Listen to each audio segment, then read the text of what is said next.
தொட்டு தொட்டு பேசும் சுல்தானா பாடல் எதிரும் புதிரும் திரைப்படத்தில் இடம்பெற்றது. இந்த பாடல் வித்யாசாகரின் இசையமைப்பில் உருவாக்கப்பட்டு புஷ்பவனம் குப்புசாமி மற்றும் ஸ்வர்ணலதா ஆகியோரால் பாடப்பட்டது. வைரமுத்துவின் கவிதைமிகு வரிகள் காதலின் ஆழத்தையும் மனதின் நுட்பத்தையும் வெளிப்படுத்துகின்றன. பாடலின் இசை அமைப்பு பாரம்பரிய மற்றும் நவீன இசை கூறுகளை இணைத்து தனித்துவமான அனுபவத்தை வழங்குகிறது. பாடலின் தாள அமைப்பு மற்றும் இசை கருவிகள் பாடலின் உணர்ச்சிகளை மிகச்சிறப்பாக வெளிப்படுத்துகின்றன. பாடலின் வரிகள் காதலின் நெருக்கத்தையும் மனதின் ஆழத்தையும் வெளிப்படுத்துகின்றன.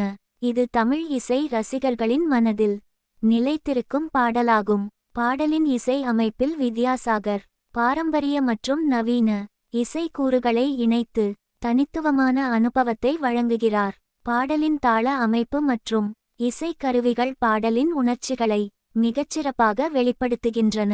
பாடலின் வரிகள் காதலின் ஆழத்தையும் மனதின் நுட்பத்தையும் வெளிப்படுத்துகின்றன. வைரமுத்துவின் கவிதைமிகு வரிகள் காதலின் ஆழத்தையும் உணர்ச்சிகளின் நுட்பத்தையும் வெளிப்படுத்துகின்றன. பாடலின் வரிகள் காதலின் நெருக்கத்தையும் மனதின் ஆழத்தையும் வெளிப்படுத்துகின்றன. இது தமிழ் இசை ரசிகர்களின் மனதில் நிலைத்திருக்கும் பாடலாகும்.